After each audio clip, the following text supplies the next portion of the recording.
what's up? Yo, man, yo biters. All your homeboys are biters. Yo, wax, so what's up with that? Yo, what are you talking about, man? I never stole no moves from you.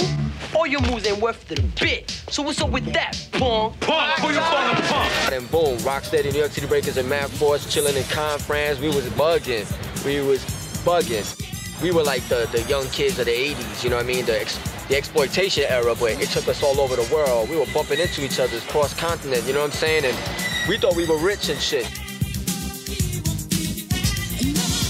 Crazy Legs and those guys were managed by a chick named Lady Blue. She had engineered them to make a record that became a #1 hit in London. Hey You, the Rocksteady Crew. It was not a B-boy record. It was a pop record, but it was a #1 song. And I don't think the Rocksteady Crew ever really loved the record because they were like, you know, this ain't about B-boying, but it was about putting some money in their pockets for a minute.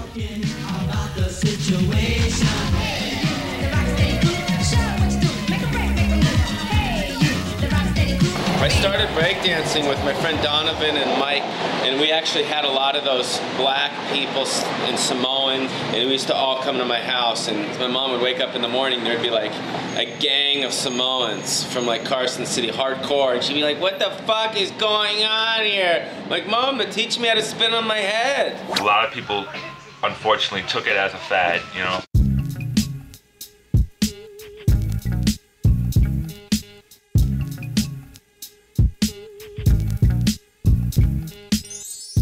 I guess what was going on was the breakdancers themselves weren't in control of it. It was just a media frenzy, as oftentimes happens in this here crazy pop culture that we live in. So you just get chewed up and spit out by the media machine. I don't know why, but the police and other people in the city and officials wanted to ban breakdancing because they felt it was a nuisance. They shut down the streets, they shut down Venice Beach before. I saw a guy just do an arm wave and go to jail. But what they did was just, you know, they put it out there and then they, you know, everybody was into it like as far as just this the end thing. Then when the next thing came through, they kind of like kicked it to the curb. A lot of the mainstream kids, you know, the media said, okay, it's dead, it's time to move on. So you know everybody on the industry tried to get all their mileage out of it and milk it for what it's worth, rape it like they do, and move on. B-boying did eventually die out. There's a number of reasons why, and there are people out there who kind of blame me in a way because they see myself and the New York City Breakers as being the people who took breaking from being underground and taking it and making it really huge and making it a big splash out of it, putting it out there in television and in films, and we commercialized it, and I'm not ashamed of that.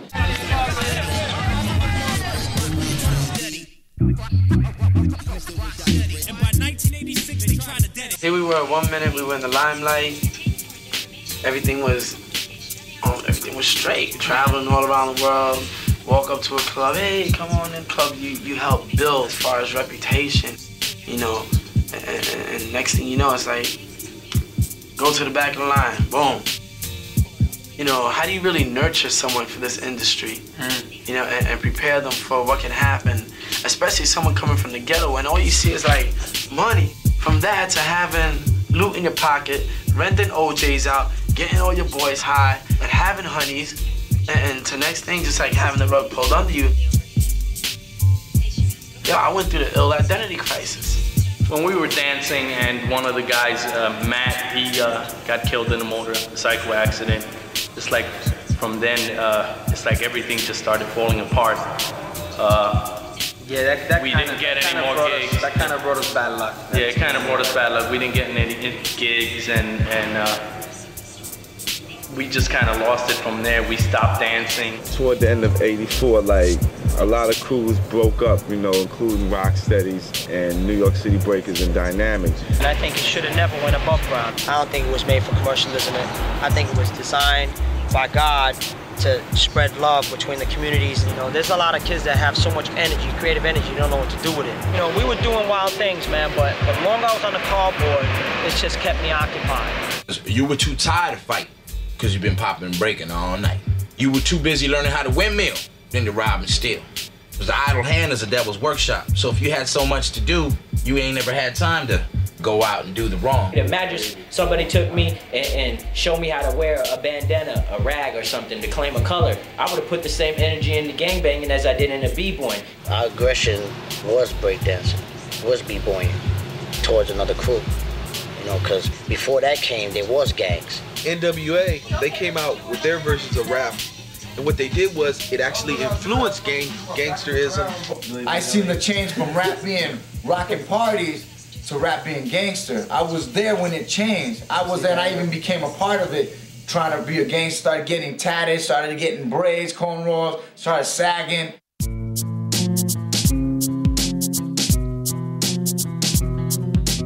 You know, I was like so disappointed with just like everything that was going on in my life with, you know, Rocksteady crew.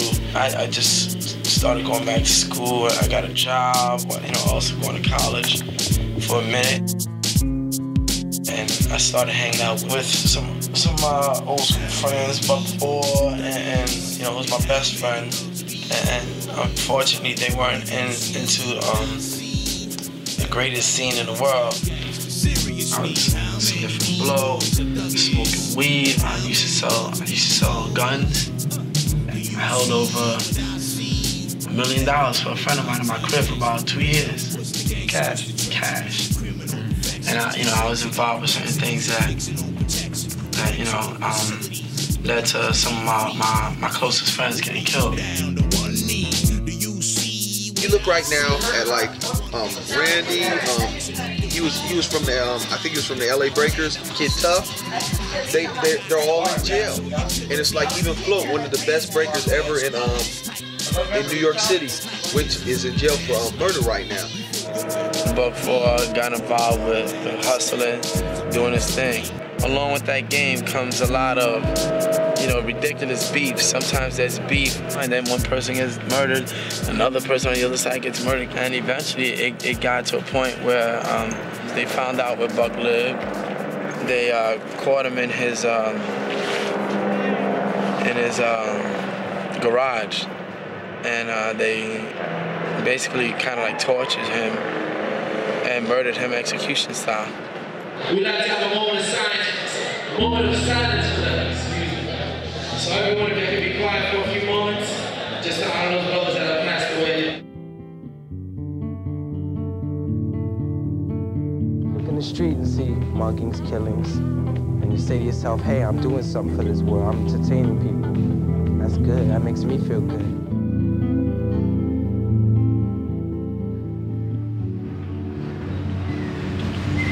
Thank you. Now, there are a lot of people from the old school that aren't here right now. My first moment of silence goes out to Kid Tough from the Dominoes. Kid Tough got to the point to where he was one of the best on the West Coast. I mean, one of the best. He got caught up. He ended up doing time. He got back out. He was going to start breaking. I talked to him 2 days. Right before it happened, and he was killed. They took breaking away from us. Gang banging and dope dealing came in, and I know everybody from here know what that means. Want to be a gangster, want to be a thug aspect. Don't get too caught up in that. Always understand that this is entertainment, you know? You don't see Robert De Niro trying to kill Al Pacino, you know what I'm saying? Or Joe Pesci, them is actors, you dig it? Just like all these rappers is basically actors. Let's be for real here, I know. If I lay low and let the day go, it'll slow my payroll. Ayo, I'ma travel rise tours, slay shows, ride safe flows, go as far as the Barbados. On the turntable, sound like tornadoes. My topics perform like tropical storms. Yo, not to get on the whole spot to get torn. I keep the Metropolitan hollering and bring the dollars in. Keep the models following, wise as King Solomon. Come slow through the jungle like an animal. Invade any land, I go like General Hannibal. From Long Island to Queens, light up the New York scenes, all the way to New Orleans, everything in between. Left to go, blessed to show in Mexico. Next thing I know, extra core, I see Eskimos. Time to rock, get it high. Soon as I get in there, spit in their ear, flow stay froze when I disappear.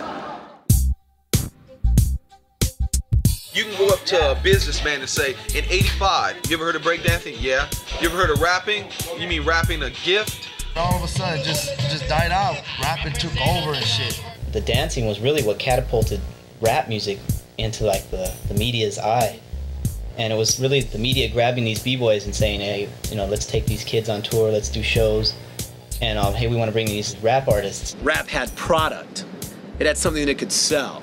It had music, it had CDs, it had records, and it's something that one could take home. You can't take a breaker home with you. It lasted for a minute where you used to have dances for your stage show, but then after a while, it became more pop, so a lot of that phased out. I think the MCs and the rappers out there have not really recognized what how b-boying opened doors for them. When they say, yeah, I do hip hop, it's like, you know, but they're really trying to say, is I rap?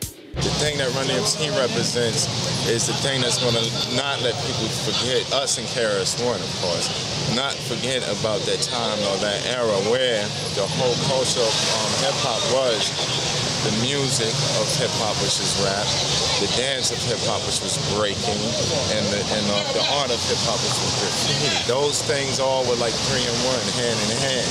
Once rap became a money-dominated entity, those things fell off.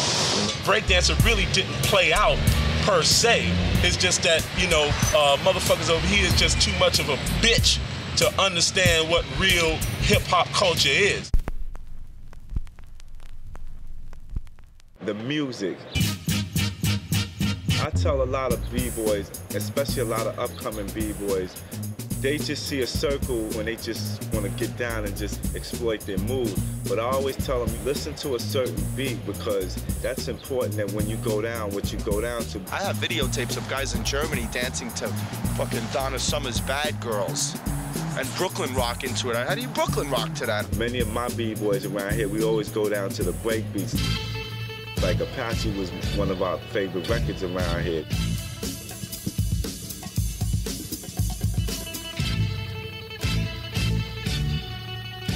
That's a b-boy anthem. That's just it. You throw on some James Brown or some Just Begun. You could be dressed in a tuxedo if you're a real b-boy, and you got, I don't care if it's a little bit of top rock. You're gonna do something. Well, all he had to do, man, was put that record on, man, that Just Begun joint.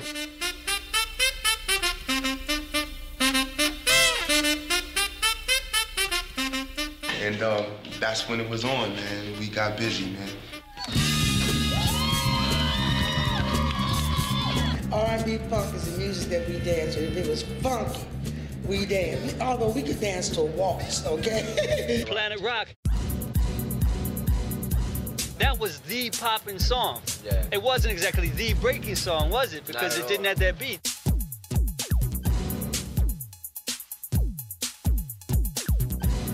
It could be a day that you feel like, oh, I don't feel like catching rep today. But play one of those records and your mind will change really quick.